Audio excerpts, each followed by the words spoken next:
Assalamualaikum warahmatullahi wabarakatuh. Perkenalkan saya Farhan dengan NIM C0D02403. Di sini saya akan mempresentasikan hasil kerja saya yaitu memahami aspek fiskal, piutang usaha, dan persediaan pandangan mudah. Apa itu penting piutang usaha dan persediaan? Piutang usaha yaitu jumlah yang terutang oleh pelanggan atas penyerahan BKP atau JKP. Piutang mengandung elemen fiskal yaitu faktur pajak, PPN terutang, dan risiko kredit. Persediaan yaitu stok barang untuk dijual atau dipakai dalam produksi. Penilaian persediaan memengaruhi harga pokok penjualan HPP, laba pajak, dan kredit PPN masukan. Pajak penambahan nilai atau PPN atau piutang usaha. Atas piutang usaha, PPN dikenakan pada penyerahan BKP atau JKP dan terutang ketika faktur pajak diterbitkan atau saat penyerahan dilakukan. Untuk piutang usaha, meskipun pelanggan belum membayar, PPN keluaran harus dicatat dan dilaporkan pada masa pajak saat faktur diterbitkan. Contoh penjualan 1 juta, PPN-nya 11% ya, dan hasilnya itu 110.000 terutang langsung. Implikasi praktisnya yaitu atur kas arus kas tidak sama dengan kewajiban PPN. Perusahaan harus menyiapkan dana untuk membayar PPN meski belum menerima kas dari pelanggan. Dokumentasinya itu faktur pajak yang benar dan bukti penyerahan harus disimpan dan mendukung pencatatan PPN keluaran. Piutang tak terdagih atau dilema pajak. Piutang tak terdagih adalah piutang yang dipastikan tidak dapat ditagih secara akuntansi biaya bisa dihapuskan. Namun untuk tujuan PPh ada syarat khusus agar penghapusan dapat dikurangkan dari penghasilan kena pajak atau PKP.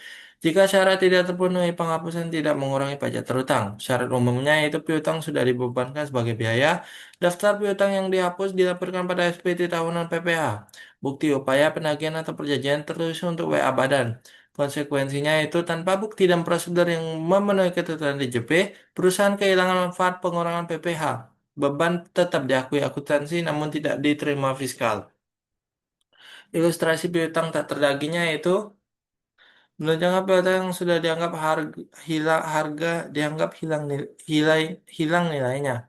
Gunakan gambar ini sebagai pengingat. Lakukan pendokumentasian lengkap surat kuasa tagih, laporan penagihan waktu atau iklan lelang sebelum penghapusan piutang untuk tujuan fiskal. Perlakuan pajak pada persediaan. Persediaan dicatat sebagai aset sampai terjadi penjualan. Saat terjual, biaya persediaan menjadi HPP yang mengurangi pendapatan untuk tujuan PPh. Selain itu, PPN masukan atas pembelian persediaan dapat dikreditkan terhadap PPN keluaran selama dokumentasi pembelian lengkap, faktur pajak, dan bukti pembayaran. PPN masukan dan kredit, PPN atas pembelian persediaan atas dikreditkan mengurangi PPN yang harus disetor. Catat faktur pajak pembelian secara teliti. Pencatatan dan bukti. Faktur bukti penerimaan barang dan pencatatan gudang penting untuk pembelaan fiskal saat pemeriksaan. Metode penilaian persediaan dan dampaknya pada pajak. Metode penilaian memengaruhi HPP dan laba kena pajak. Penjelasan singkat tiga metode utama dan dampak nilai fiskalnya. FIFO yaitu menjual barang tertua dulu. HPP sering lebih rendah saat inflasi. Laba kena pajak cenderung lebih tinggi. Average biaya rata-rata sama dengan HPP stabil. Mengurangi fluktuasi laba antar periode.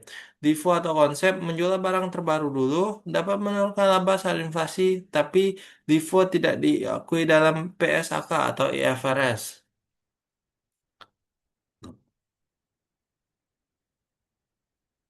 Poin penting and checklist kepatuhan.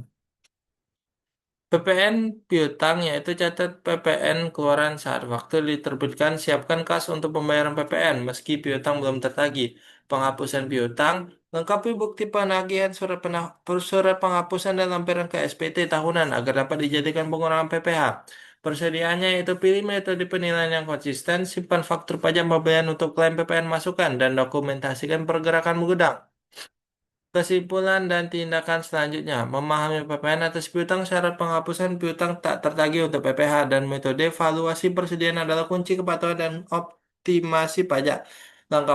Praktisnya yaitu satu, konsolidasi dokumentasi faktur dan bukti penagihan. Dua, tinjau metode persediaan tiap periode. Tiga, konsultasikan kasus piutang bermasalah dengan konsultasi pajak atau akuntansi publik. Sekian dari saya. Terima kasih. Wassalamualaikum warahmatullahi wabarakatuh.